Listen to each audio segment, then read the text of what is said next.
Bien, vamos a entrar en la palabra de Dios hoy día. Nos toca ya la parte 8 de esta serie llamada Las Resurrecciones Venideras. Y hasta este momento ya hemos hablado acerca de 5 diferentes resurrecciones y o traslados.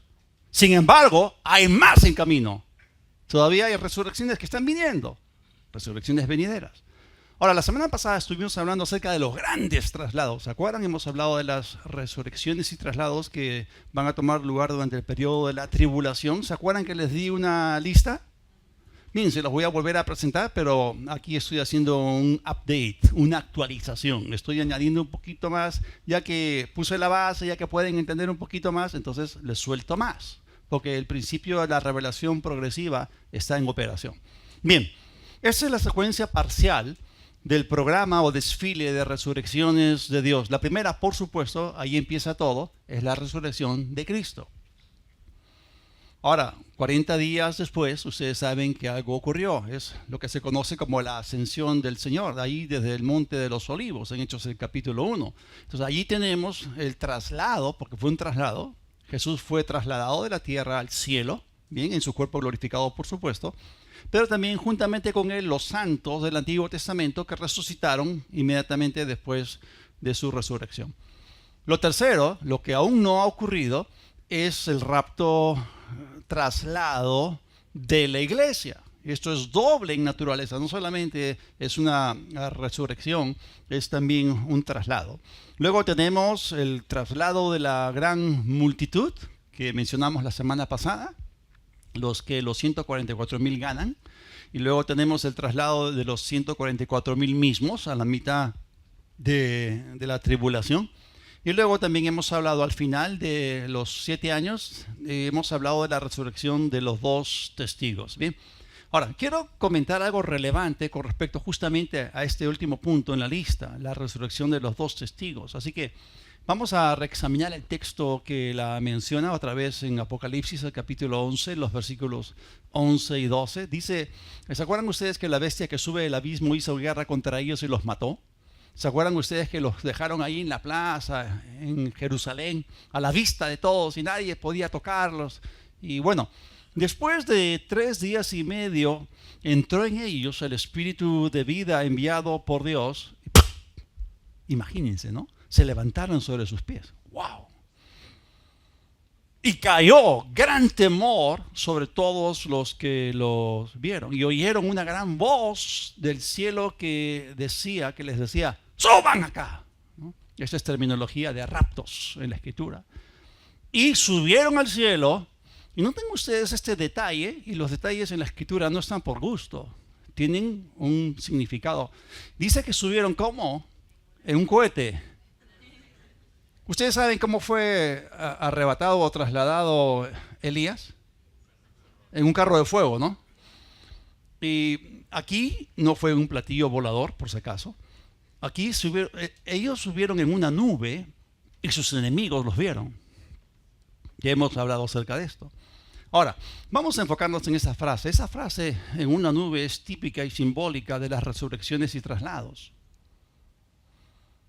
Esta lista actualizada ha añadido una segunda parte que es el ascenso o traslado del Señor juntamente con los santos del Antiguo Testamento. Ahora, cuando el Señor ascendió al cielo después de 40 días de haber resucitado, la Biblia utiliza el mismo término justamente. Así que en Hechos el capítulo 1, en el versículo 9, la Escritura nos dice, y habiendo dicho estas cosas, viéndolo ellos, estamos hablando acá de testigos oculares otra vez, viéndolo ellos, fue alzado y le recibió, ¿qué dice? Una nube que lo ocultó, o sea, Jesús no ascendió en un ascensor. No, él ascendió en una nube y que le ocultó de sus ojos. Ahora, este fue obviamente el traslado o ascensión del Señor al cielo. Y aquí de hecho nube también representa algo, representa a todos los santos del Antiguo Testamento que resucitaron después de él. Quiero que ustedes vean que en la Biblia hay consistencia. La misma terminología exactamente se utiliza en relación al rapto de la iglesia. ¿Sabían? Primera de Tesalonicenses, el capítulo 4, el versículo 17. Luego nosotros, los que vivimos, los que hayamos quedado, seremos arrebatados juntamente con ellos en las nubes. En griego dice, en nubes. ¡Wow! Para recibir al Señor en el aire y así estaremos siempre con el Señor. ¿Alguna vez han escuchado la expresión nubes de langostas?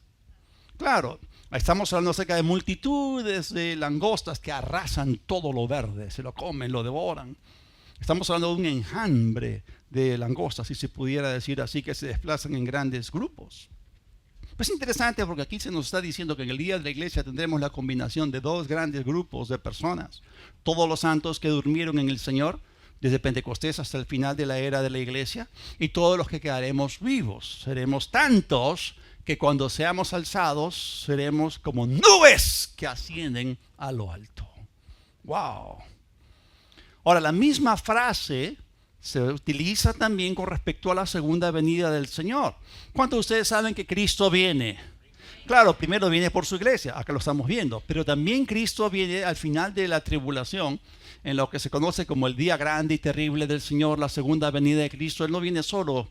Él viene con sus santos, pero también viene con los ángeles de su poder. Y miren cómo el Evangelio de Marcos describe la segunda venida. Y en Marcos capítulo 13, versículo 26, dice: entonces verán al Hijo del Hombre que vendrá en las nubes, en griego otra vez en nubes, con gran poder y gloria. Entonces, otra vez la misma expresión se refiere a multitudes de santos y de ángeles viniendo juntamente con Él para tomar posesión de la tierra. Él viene y nosotros con Él. Dice en el Antiguo Testamento que el Señor vendrá y sus santos con Él. En 2 Tesalonicenses, el capítulo 1, viene con los ángeles de su poder. Entonces allí vemos la nube representando estas compañías. Ahora, ya que encontramos en la Biblia este patrón consistente, entonces tenemos que respetarlo, tenemos que considerarlo, está allí en las Escrituras. Por eso estamos haciendo un repaso de la resurrección y traslado de los dos testigos. Hemos visto que también subieron en una nube. Entonces cuando los dos testigos sean trasladados, sean resucitados, por supuesto al final de la tribulación, no ocurrirá esto solamente ellos dos, ellos solos, sino que así como Jesús no ascendió solo, en Hechos capítulo 1, no ascendió solo al cielo, sino que los dos testigos, también vamos a ver que en el texto se nos dice que subirán en una nube, y los que resucitan juntamente con los dos testigos al final de la tribulación son los mártires de la tribulación. Así que estamos hablando acá de otra resurrección. Ahora, quiero hablar justamente de esto. Hay dos cosas que están pendientes todavía de tocar, porque estamos hablando de esta secuencia de resurrecciones. Así que quiero hablarles de dos resurrecciones hoy día, en primer lugar. Y luego al final, la última. Vamos a hablar de las resurrecciones de Israel y la de los mártires de la tribulación. Tenemos que hablar acerca de esto porque está escrito, existe. Una de las resurrecciones más importantes en la lista del programa de resurrecciones de Dios es la resurrección de Israel. Hay un plan de parte de Dios para con ellos. Hay gente que piensa que Israel resucita al mismo tiempo que la iglesia, y eso no es cierto.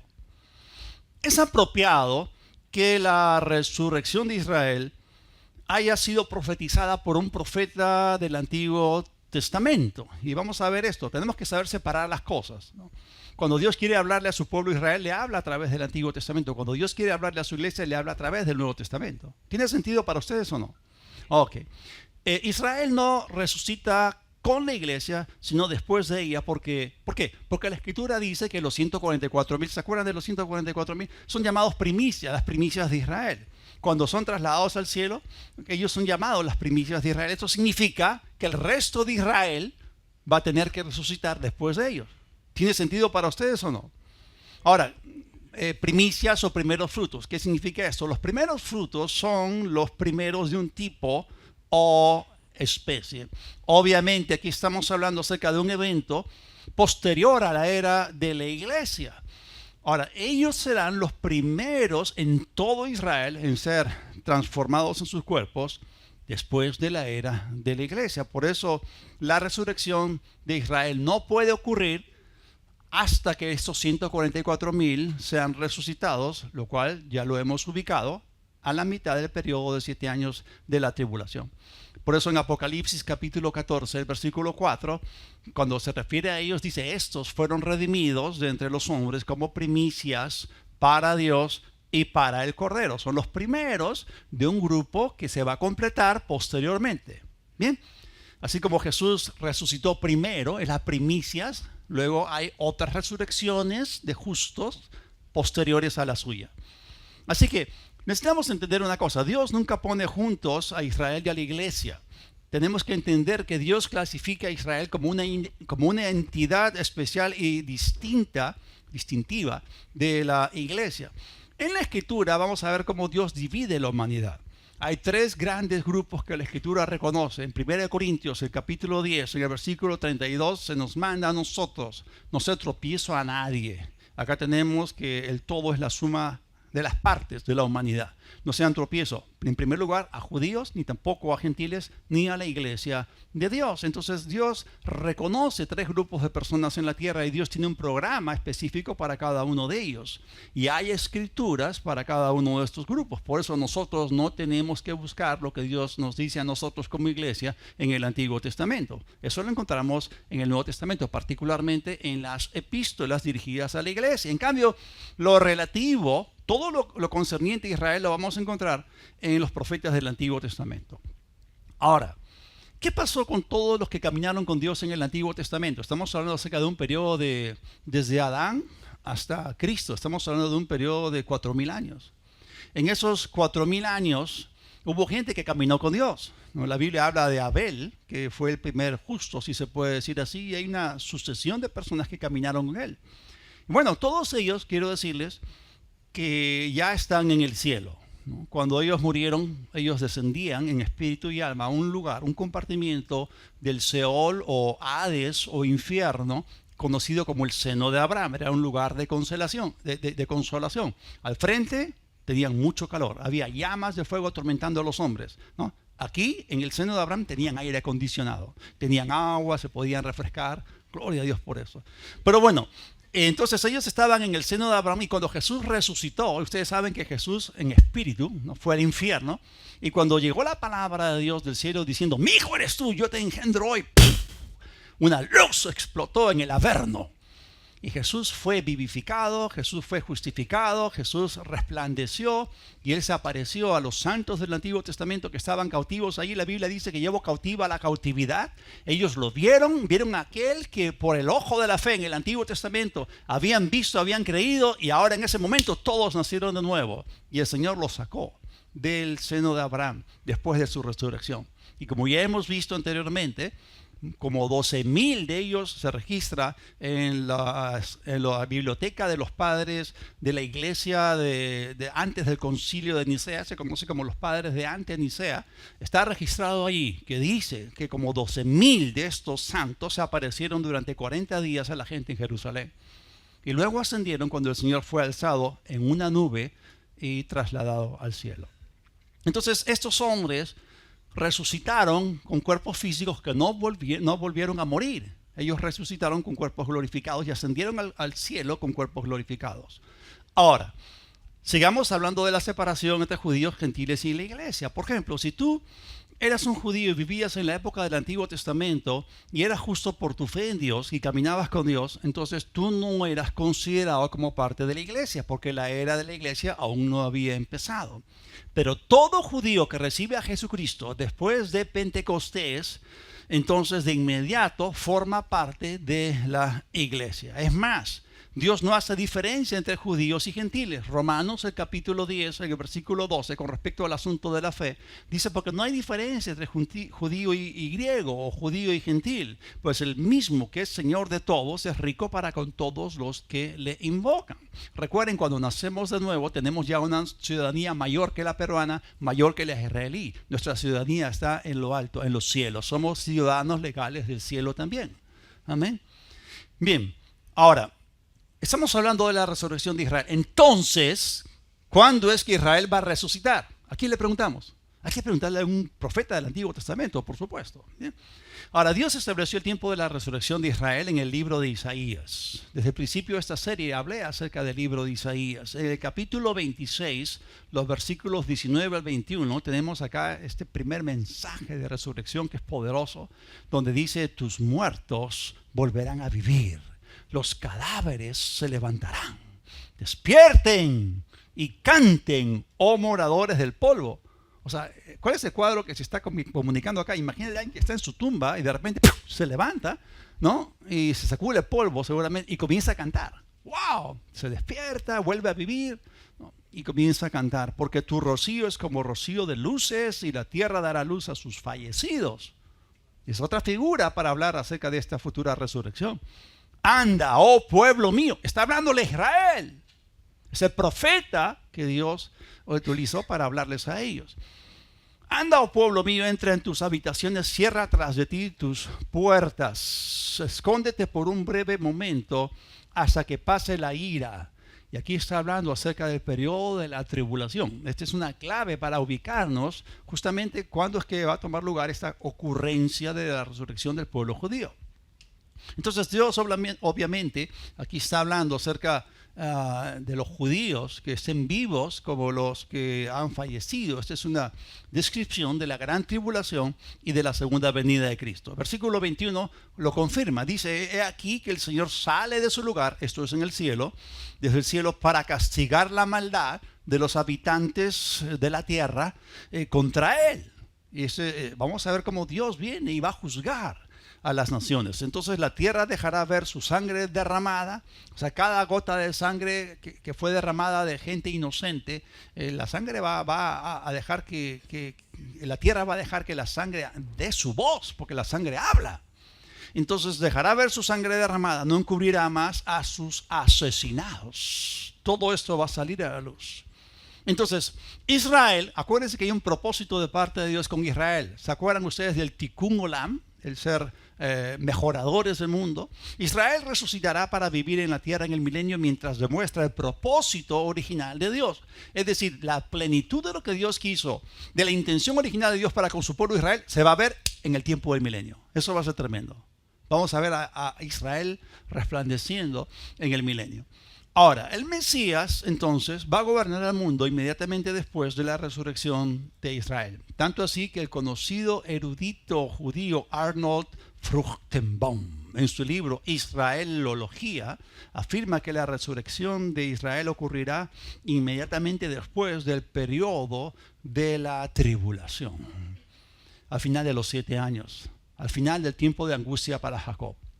Isaías, otra vez, el capítulo 11, los versículos 10 al 12, acontecerá en aquel día que las naciones buscarán a aquel que es la raíz de Isaí. ¿De quién está hablando? Acerca de Jesús.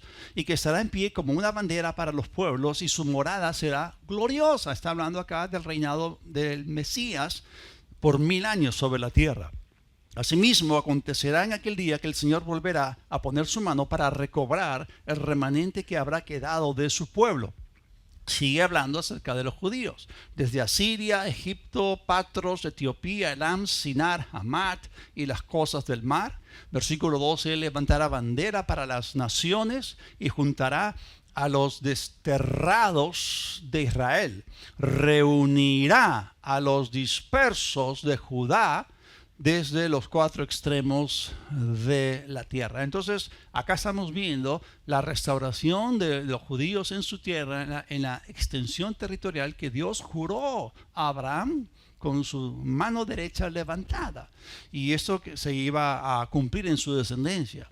Quiero que ustedes sepan que, yo no sé por qué, pero las Naciones Unidas y tanta gente está obsesionada con Israel, que posee, la verdad, un territorio muy pequeño. Las naciones árabes alrededor de Israel son muchísimo más amplias en extensión territorial, y la gente se obsesiona con reclamarle a Israel que se vaya de esos territorios ocupados. Esa es la gran mentira que los palestinos están vomitando, si se puede decir así. El asunto es que la mayor extensión territorial históricamente hablando, la tuvo Israel bajo el reinado de Salomón. Pero en el milenio se va a cumplir exactamente todos los límites que Dios juró a Abraham en Génesis el capítulo 15. Van a tener muchísima más tierra de la que poseen ahora. Ahora, estamos hablando ahora del milenio y habrá gente en el milenio, habrá multitudes que no tendrán cuerpos glorificados, pero que van a vivir muchos días. ¿Por qué? Muchos años, porque en aquellos días la maldición va a ser removida de la tierra. Entonces va a ser restaurada la longevidad y esas personas van a ir a Jerusalén a adorar. Y miren ustedes la descripción que la Escritura hace de ellos. Isaías otra vez, el capítulo 66, los versículos 23 y 24. Sucederá que de mes en mes y de sábado en sábado vendrá todo mortal. No está hablando de gente que tiene cuerpos glorificados. Está hablando acerca de gente natural. Vendrá todo mortal para postrarse delante de mí, ha dicho el Señor. Entonces saldrán y verán los cadáveres de los hombres que se rebelaron contra mí, porque su gusano nunca morirá ni su fuego se apagará. Esa es terminología que se refiere al infierno, al lago de fuego en particular. Y será un horror para todo mortal. Durante el milenio aún se va a ver rastros o vestigios o indicios del enemigo de Dios llamado la muerte. La gente va a ver los cadáveres allí. Y aquí dice que va a ser un horror. Y ellos van a tener que enderezarse y ellos van a tener que someterse al reinado de Jesucristo y tomar su decisión por el Señor. Si no, van a acabar mal. Entonces la Biblia aquí los llama mortales. Otra vez es gente que no tiene cuerpos glorificados, gente natural. Y ellos van a ver los cadáveres de aquellos que se rebelaron contra Dios al final de la tribulación. Ahora, vamos a hablar nuevamente de los mártires de la tribulación. Ya hemos ubicado su resurrección junto con la de los 2 testigos al final de los 7 años. Ahora, todos aquellos que reciban a Cristo durante los 7 años de la tribulación van a ser martirizados por su fe. Van a recibir a Cristo. Y la Biblia dice específicamente con qué clase de muerte van a morir. Van a ser decapitados. Apocalipsis capítulo 6. Repiten conmigo, 2 grupos. Acá hay 2 grupos de mártires en el periodo de la tribulación. Apocalipsis 6 del 9 al 11. Cuando abrió el 5º sello, se refiere al Cordero. Vi bajo el altar, y está refiriéndose a algo en el cielo, a una escena en el cielo. Vi bajo el altar las almas de los que habían sido muertos. Ahora, la Biblia utiliza acá una palabra técnica específica. Es sfaso. Significa degollados o decapitados. Es la misma palabra que se utiliza en 1 de Juan para describir cómo Caín mató a Abel.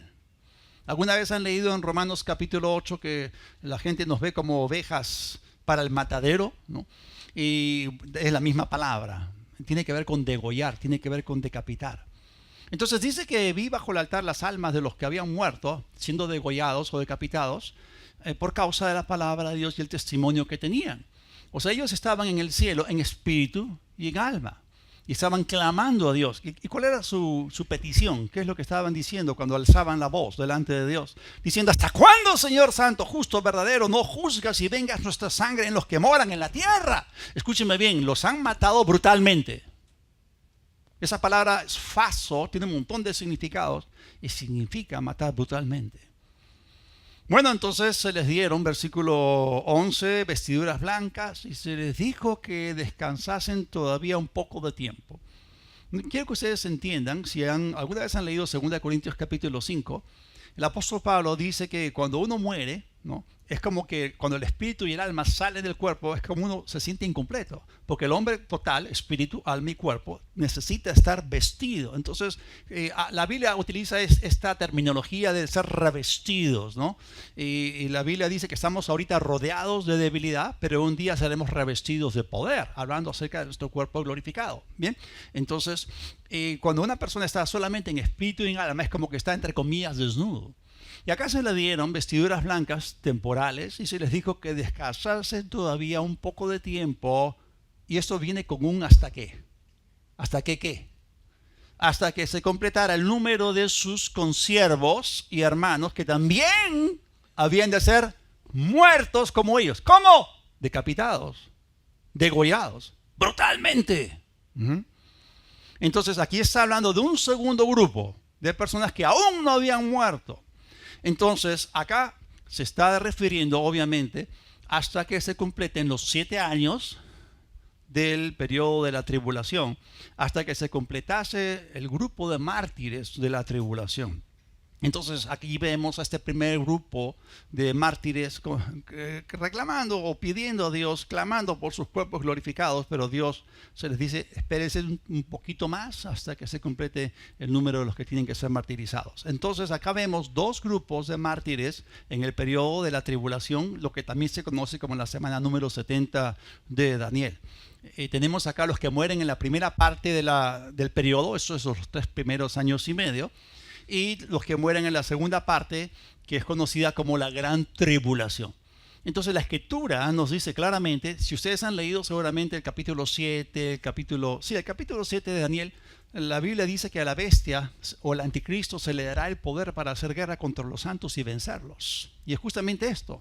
En la gran tribulación el anticristo, la bestia, va a hacer guerra contra ellos y los va a matar. Entonces este segundo grupo es mencionado no en Apocalipsis 6 como acabamos de leer, sino en Apocalipsis 20. En un ratito llegamos allí. Ahora, quiero referirme otra vez al primer grupo, a los que mueren en la primera parte, en los 3 primeros años y medio. Aunque estos llegan a la fe durante la tribulación, no son resucitados corporalmente con la gran multitud de Apocalipsis 7 a la mitad del periodo. Aquí no estamos hablando de un traslado, no estamos hablando de gente que está viva, estamos hablando de mártires. ¿Se acuerdan que vimos que sus espíritus estaban debajo del altar, ahí en el cielo? En el altar, en el cielo. Entonces, esto significa que el traslado de la multitud en Apocalipsis 7, y quiero explicarles algo, porque yo sé que ustedes no piensan en esto, pero hay gente que tiene diferentes posturas con respecto al rapto de la iglesia. Hay gente que niega el rapto de la iglesia, se burla del rapto de la iglesia. Nosotros debemos amar y esperar la venida del Señor. Bien, pero hay gente que se burla del rapto, pero no estoy hablando acerca de ellos, estoy hablando acerca de aquellos que no creen que el rapto va a ser antes de la tribulación. Algunos sitúan el rapto de la iglesia en el periodo de la tribulación, entonces cuando leen la gran multitud dicen, esa es la iglesia. Y no saben dividir la escritura, no saben trazar rectamente la palabra de verdad. Y se les voy a demostrar. Acá, esta multitud que es trasladada en el capítulo 7 no puede hacer la resurrección ni el traslado de la iglesia como afirman los tribulacionistas.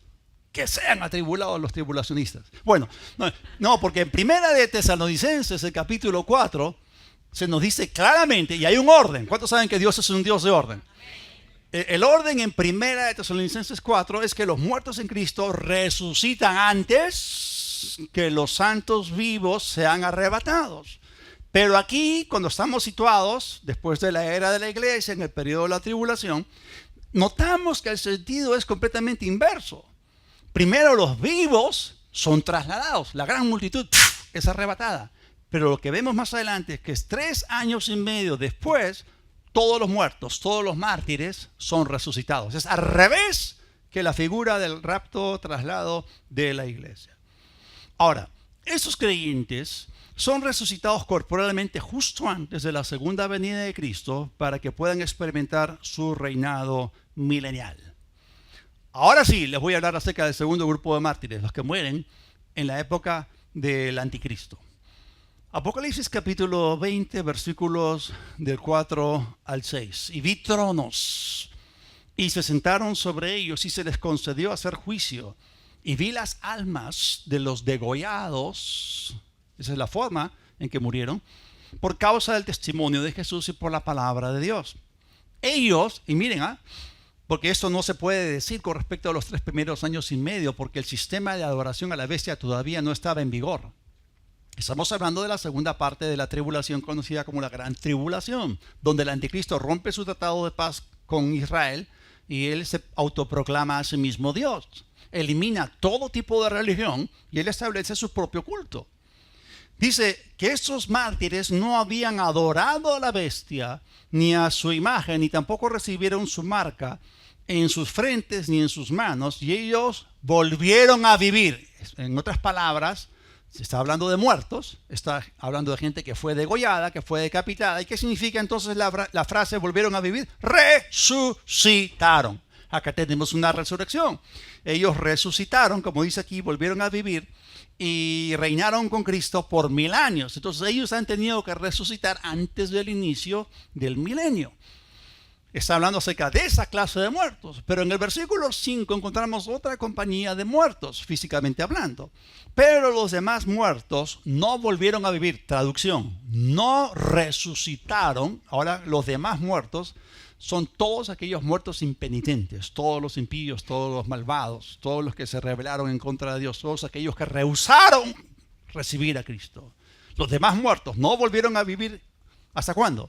Sino hasta que se cumplieran los 1000 años. Entonces acá estamos viendo una última resurrección en el horizonte, situada 1000 años después de la resurrección de estos mártires. Y la Biblia la llama a la resurrección de estos mártires la primera resurrección. Bienaventurado y santo el que tiene parte en la primera resurrección. Sobre estos, la segunda muerte no tiene ningún poder, sino que serán sacerdotes de Dios y Cristo y reinarán con Él por los 1000 años. Ahora, quiero aclarar algo, porque la gente lee, primera resurrección. Entonces, acá no se está refiriendo a la primera resurrección en orden numérico, porque esta distinción le pertenece exclusivamente solamente a la resurrección del Señor. Esa es la primera de todas las resurrecciones, la cual da inicio a esa secuencia o lista o desfile de resurrecciones. Esta es la primera resurrección de la narración en particular sobre la cual estamos leyendo. Y la segunda resurrección de esta lista de 2 ocurre 1000 años después, al final del milenio, y es la que conduce a la segunda muerte, lo cual significa ser lanzados o arrojados al lago que arde con fuego y azufre. Ahora, ¿por qué se llama primera resurrección? Porque es anterior a la última de la lista, la de los injustos para condenación. En otras palabras, es la primera de las 2 dentro de este contexto. Ahora, esta, por supuesto, la primera resurrección, es una resurrección de primer orden y de la misma calidad y poder que la resurrección de Cristo. Porque los mártires, todos los mártires del periodo de la tribulación, los de la primera parte y los de la segunda parte, los de la primera parte se esperan un poquito más hasta que se complete el número de todos ellos, y todos ellos son resucitados, ¿no? Y también son arrebatados con cuerpos glorificados, como el cuerpo del Señor Jesucristo. Ahora sí, ya que hemos estado anunciando que íbamos a presentar la lista completa de las resurrecciones venideras, aquí se las doy completita. Bien, esta es la secuencia completa de las resurrecciones venideras. La primera es la resurrección de Cristo. Bien, como ya saben, 40 días después vino un traslado, el traslado o ascenso del Señor, de Cristo y los santos del Antiguo Testamento. Lo tercero que aún no ha ocurrido es la resurrección o traslado de la iglesia, que es el rapto. El cuarto en esta lista es el traslado de la gran multitud. Y luego viene la resurrección o el traslado de los 144,000. Y luego la resurrección, traslado de los 2 testigos y los mártires de la tribulación. Y luego viene la resurrección de Israel, y la última es la resurrección de los condenados. Ahora, hablando acerca de la resurrección y traslado de los 2 testigos y los mártires de la tribulación, tenemos que entender que este es un grupo homogéneo y no heterogéneo. ¿Saben por qué? Porque los 2 testigos también fueron martirizados. Entonces, cuando hablamos acerca de esta sexta resurrección en esta lista, ¿no? Es una resurrección de mártires, incluyendo a los 2 testigos, ¿no?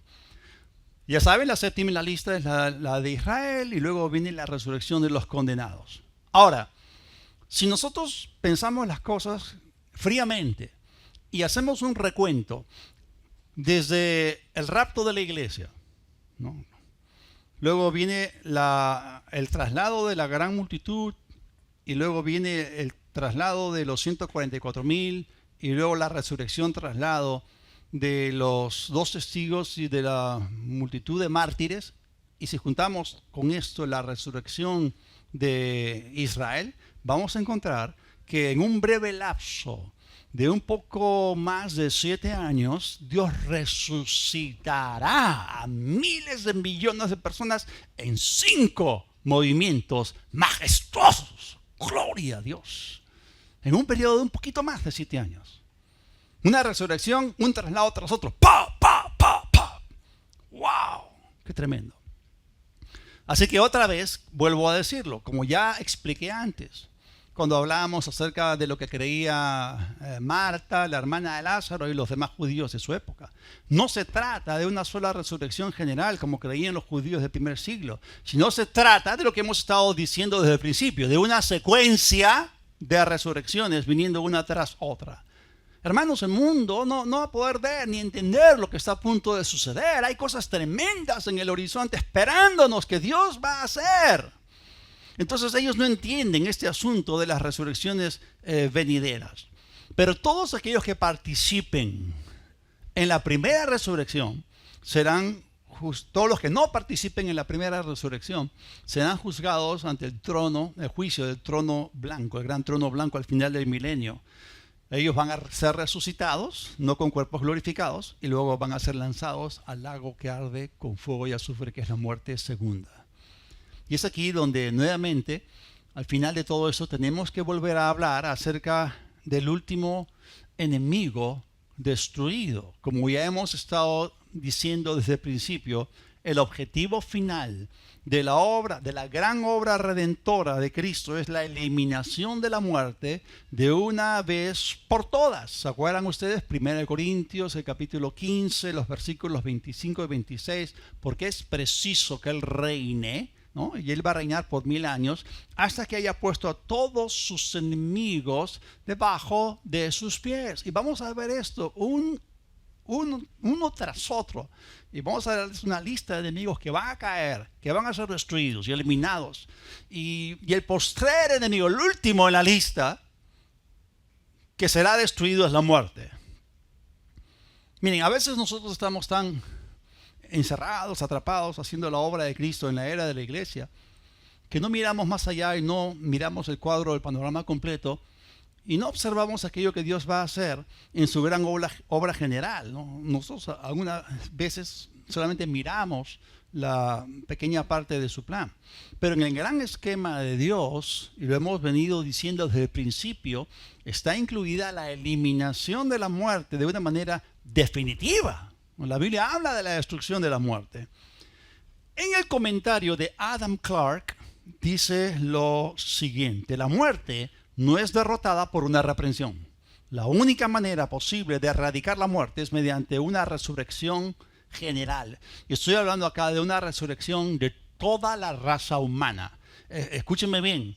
Todo ser humano que ha puesto un pie sobre ese planeta va a ser resucitado. Una resurrección para vida o una resurrección para condenación. De tal manera que no quede ningún rastro de la muerte en el planeta. Entonces llegará el día en que no quedará en ese planeta ningún hueso, ningún tejido, ningún fragmento de ADN humano. Yo estoy hablando acerca de museos, cementerios, tumbas, morgues, urnas, sarcófagos, todo lo que sea, inclusive dentro de las pirámides de Egipto. Toda evidencia de la muerte física quedará totalmente anulada del planeta.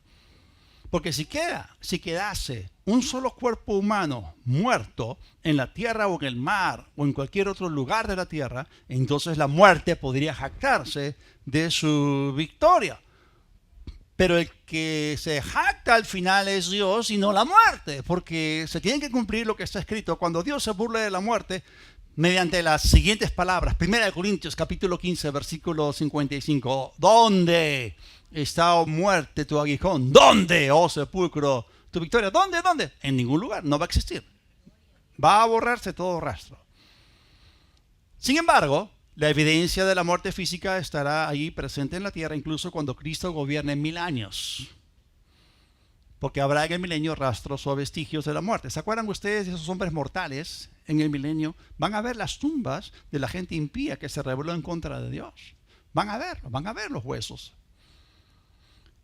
Como dije, es necesario que Él reine hasta que todos sus enemigos sean puestos debajo de sus pies. Y la Biblia lista nos da una lista de 7 enemigos que tienen que ser destruidos. Enemigos de Dios, enemigos de Cristo y a la larga también enemigos nuestros. Miren, todos los enemigos de Cristo tienen que ser destruidos y de eso trata el libro de Apocalipsis, siendo la muerte el último de la lista. Entonces, en la secuencia de eventos, acontecimientos o sucesos en el libro de Apocalipsis, vamos a ver cómo los demás enemigos de Cristo son vencidos antes de que la muerte sea destruida. Y porque de eso se trata su libro, el establecimiento de su reino y la erradicación de todo aquello que hurta, que mata y que destruye. Y vamos a ver, en un momentito les voy a dar la lista, cómo uno tras otro de los enemigos de Dios son derrotados. ¿Quién es el último de la lista? La muerte misma. Bien, aquí va, 7 enemigos de Dios destruidos en el libro de Apocalipsis. El primero, la Babilonia misterio, la gran ramera. Es el falso sistema religioso. Esto aparece en el capítulo 17, versículo 16. ¿Saben ustedes quién destruye ese sistema religioso? La Biblia claramente nos dice en Apocalipsis 17 que el anticristo, la bestia y los 10 reyes que están bajo su autoridad, ellos destruyen a esta Babilonia misterio, que es un sistema religioso. ¿Saben por qué? Porque quiere eliminar toda competencia, entre comillas. Por eso va a perseguir a judíos y a cristianos. Él quiere que solamente se establezca un nuevo sistema de adoración, el sistema de adoración a la bestia, o sea, a él mismo. Y él mismo se va a autoproclamar Dios. Así que tiene que eliminar a los demás. Pero, sin embargo, es un enemigo de Dios.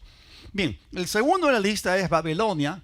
Ya estamos hablando de la gran ciudad y el sistema comercial mundano. Todo esto aparece. Hay un capítulo dedicado, es el capítulo 18 de Apocalipsis. El tercero en la lista es el anticristo y el falso profeta.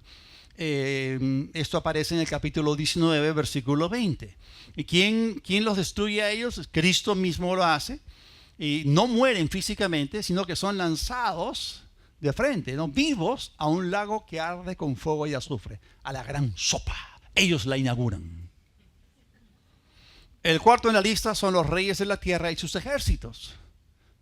Y el capítulo 19, versículo 21 nos habla acerca de esto, ¿saben? Es interesante, ¿se acuerdan que Cristo viene en las nubes? El Hijo del Hombre viene en las nubes, ¿no? ¿Y quiénes son esas nubes? Los santos, ¿no? Todos los creyentes y también los ángeles. Pero ninguno de nosotros pelea. O sea, la Biblia dice, pelearán contra el Cordero y el Cordero vencerá. Él es Rey de Reyes y Señor de Señores. Él tiene una espada de dos filos que sale de su boca. Y con solo una palabra, ¡fua! Millones de millones mueren. Tan solamente con una palabra. Él es el comandante y jefe que más personas ha matado, si se puede decir así. Bueno, son ejecutados por Cristo mediante la espada de su boca.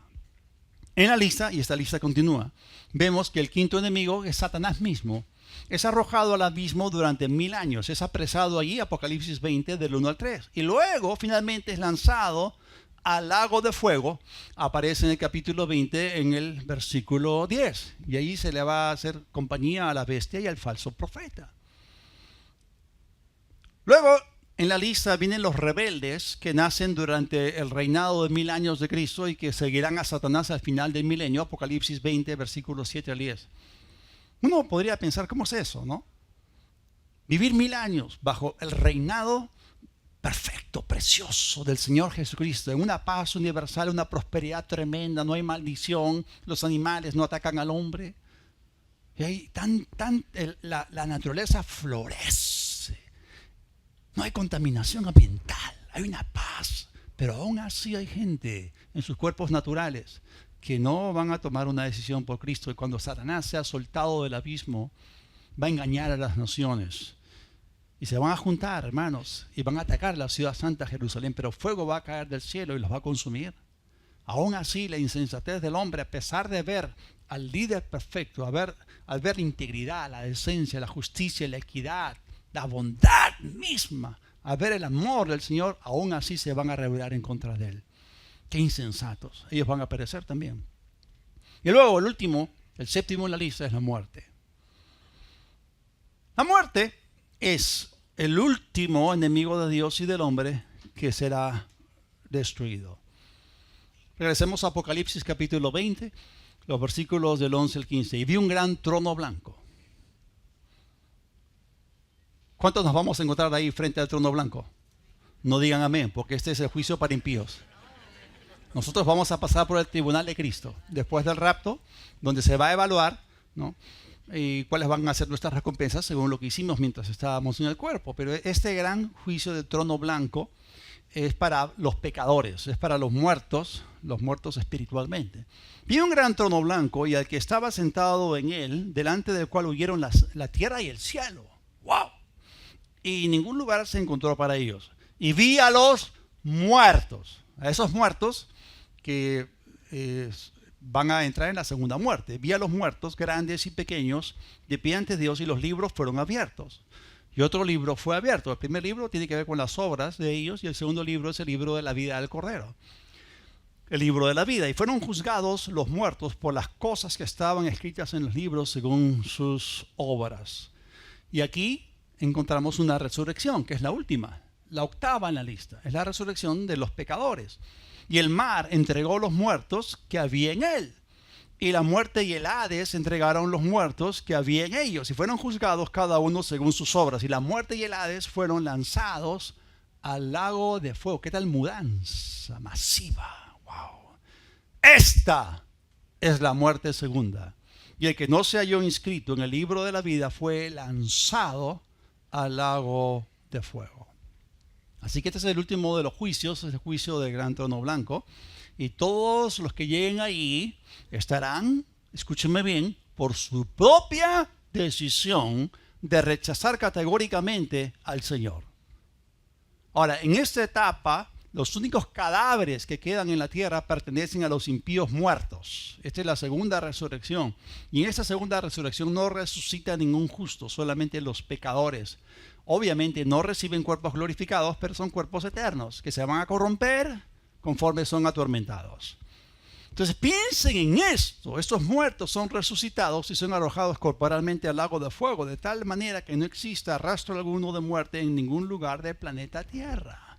¡Wow! ¡Qué tremendo esto! Así que, hermanos, en la lista, esta es la octava, es la última resurrección. Pero vamos a ponernos a pensar un poquito más allá.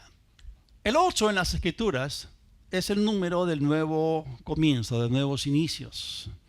Así que es después de esta octava, de esta última resurrección, que veremos cielos nuevos y tierra nueva. Cielos nuevos y tierra nueva, renovados, si se puede decir así. Estamos hablando acá de que una nueva era empieza, un nuevo inicio que se da. Es el entrar en el estado eterno. Apocalipsis capítulo 21, del 1 al 4. Vi un cielo nuevo y una tierra nueva, porque el primer cielo y la primera tierra pasaron y el mar ya no existía más. Y yo, Juan, vi la santa ciudad, la nueva Jerusalén, descender del cielo de Dios, dispuesta como una esposa ataviada para su marido. Versículo 3, y oí una gran voz del cielo que decía, y aquí se cumple la última de las 7 fiestas, es la reunión final del hombre con Dios. Aquí la fiesta del tabernáculo, el tabernáculo de Dios con los hombres, y Él morará con ellos y serán su pueblo, y Dios mismo estará con ellos como su Dios. Y miren lo que dice al final: enjugará o secará Dios toda lágrima de los ojos de ellos, y ya no habrá muerte, no habrá llanto, ni clamor, ni dolor, porque las primeras cosas pasaron. Dios le da la vuelta al asunto. Todo empezó en un paraíso, va a terminar en un paraíso.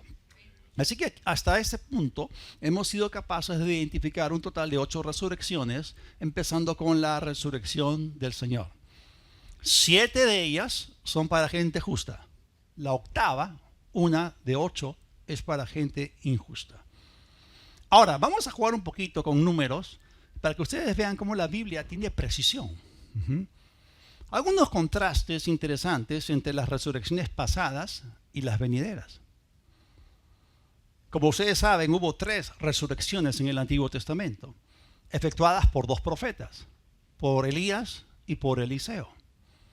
Así como hubo 3 resurrecciones en el periodo del Antiguo Testamento que tiene que ver justamente con Israel, tiene que ver con profetas, también el periodo de la tribulación, que tiene que ver mayormente con Israel y con profetas, también va a haber 3 resurrecciones. En otras palabras, bueno, 2 traslados y una resurrección, tres eventos. Y allí los profetas que van a estar ministrando por 3 años y medio son Enoc y Elías.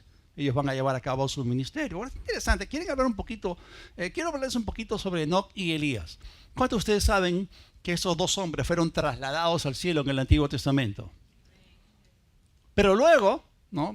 Y estamos hablando de Enoc en Génesis capítulo 5, estamos hablando acerca de Elías, ahí en el libro de los Reyes, y en el capítulo 1, el capítulo 2 de Segunda de Reyes, por ahí. Bueno, el asunto es que transcurren miles de años después de su traslado, y justo a la mitad de la tribulación, ¿no? Después que son arrebatadas la gran multitud y los testigos, los 144,000. Entonces necesitamos gente que predique en la tierra. Entonces desde el cielo, aquellos 2 que fueron trasladados descienden en sus cuerpos mortales para cumplir con su ministerio.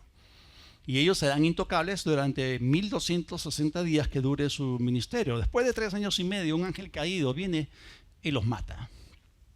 Y como ustedes saben, después de 3 días y medio, ellos son resucitados con cuerpos glorificados. Y es interesante porque Enoc y Elías son los únicos seres humanos que van a experimentar un doble traslado. Primero lo experimentaron en el Antiguo Testamento y otra vez lo van a experimentar al final del periodo de la tribulación. ¡Wow! ¡Gloria a Dios! Debe ser maravilloso ser arrebatado.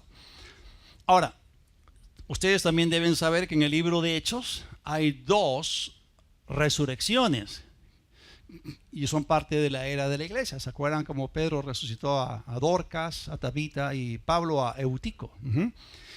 Las 2 resurrecciones que ocurren allí, que tienen que ver con la era de la iglesia, básicamente son tipos y cuadros que tienen que ver con las 2 mayores resurrecciones de la dispensación de la era de la gracia. Es decir, las 2 grandes resurrecciones son la de Cristo, que inicia la era de la iglesia, y la del rapto de la iglesia, que la culmina. Es interesante, ¿no? Así que cuando juntamos todo, nos vamos a dar cuenta que hay 8 resurrecciones naturales que ocurrieron primero en las Escrituras, y cada una de ellas son tipos y cuadros o sombras de las demás resurrecciones que habrán de venir. Esto es algo que Dios sabe hacer. Hay un principio en la Escritura, en Eclesiastés capítulo 1, versículo 9, y ustedes saben que las preguntas bíblicas tienen respuestas bíblicas. ¿Qué es lo que antes fue? Lo mismo que habrá de ser. ¿Qué es lo que ha sido hecho? Lo mismo que habrá de hacerse. No hay nada nuevo bajo el sol. Esto significa que la historia tiene una manera de repetirse a sí misma. En la Biblia se conjuga lo histórico con lo profético. Lo histórico, lo que ocurrió, también se puede convertir en profético. Los eventos históricos en las Escrituras son tipos y sombras de los eventos proféticos. Esto es de lo que va a ocurrir. Por ejemplo, el rapto que marca el fin de la era de la iglesia, que dura aproximadamente 2000 años, un poco más, ¿no? El rapto de la iglesia que finaliza la era de la iglesia es un evento doble en naturaleza, porque es una resurrección y es un traslado. Ahora, trasladémonos al periodo de la tribulación de 7 años. El último evento del periodo de la tribulación también es doble en naturaleza. Estoy hablando acerca de los 2 testigos y los mártires de toda la tribulación. Todos ellos resucitan y luego son trasladados. Interesante, también es doble. La resurrección y el traslado de Enoc, de Elías y de los mártires de la tribulación.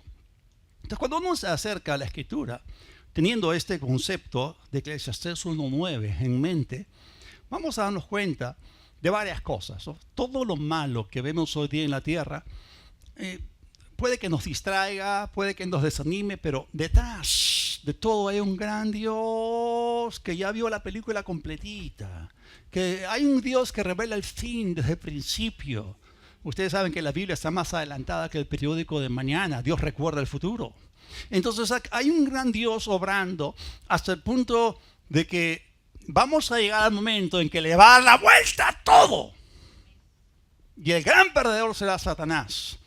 Porque ya saben, estamos hablando de un Dios grandote, pero un diablo pequeñito. Ahora, vamos a hacer más contrastes. Esto es interesante. Hubo tres resurrecciones en el Antiguo Testamento. Una efectuada por el profeta Elías y dos por Eliseo. Luego vinieron las tres resurrecciones efectuadas por el Señor durante su ministerio.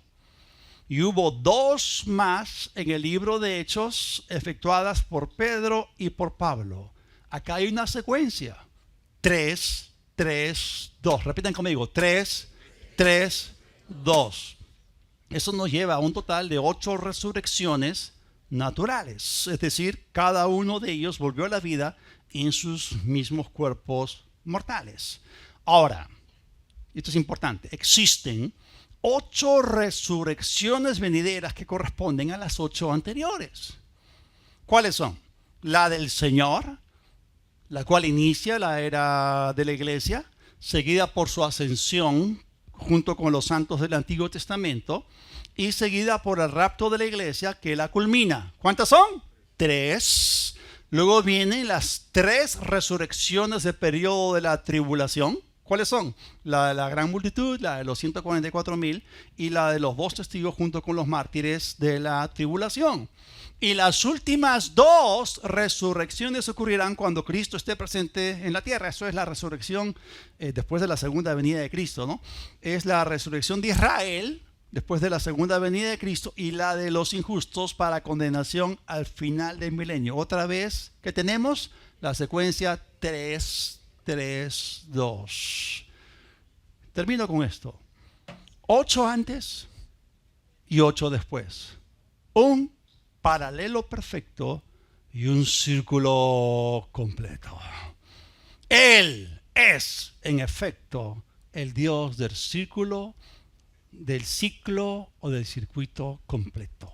Toda la gloria sea a Él. Oremos. Padre, gracias por la palabra profética más segura. Podemos acercarnos a ella como antorcha que alumbra en un lugar oscuro que es el futuro.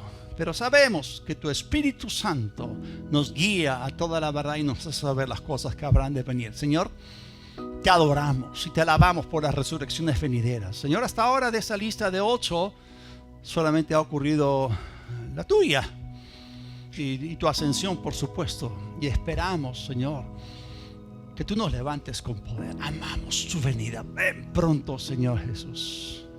Y gracias, Señor, concédenos en tu gracia ser segadores, ser pescadores de hombres y de poder llevar la mayor cantidad de personas juntamente con nosotros el día del rapto, Señor. Porque no queremos que ellos entren a ese tiempo de calamidad durante el periodo de la tribulación.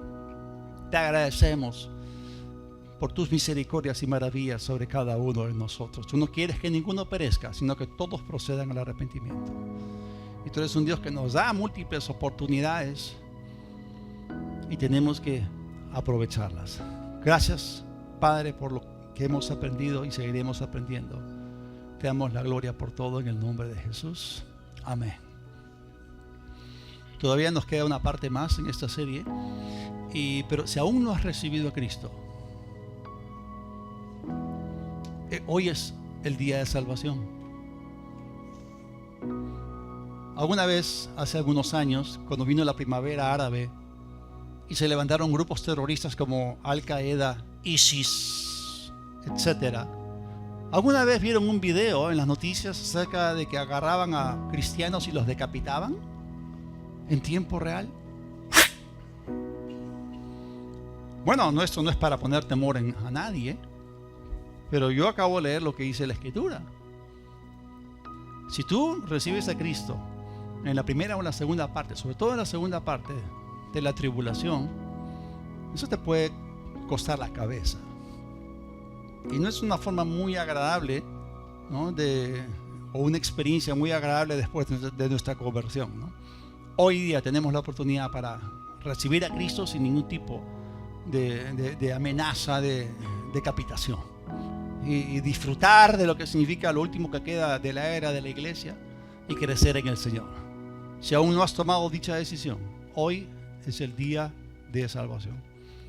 Si estás aquí o estás mirándonos en el video y aún no has recibido a Cristo, Haz conmigo esta oración. Cierra tus ojos y repítela de todo corazón en voz alta. Dios del cielo, gracias por tu plan, por tu panorama. Gracias por enviar a Jesús para que yo no me pierda, sino que tenga vida eterna. Jesús, reconozco que he pecado contra ti. Reconozco la necesidad de un Salvador. Creo en ti y te confieso como mi Señor. Me arrepiento de mis pecados, recibo tu perdón y ahora también recibo el regalo de la vida eterna. Por la fe en ti. Amén.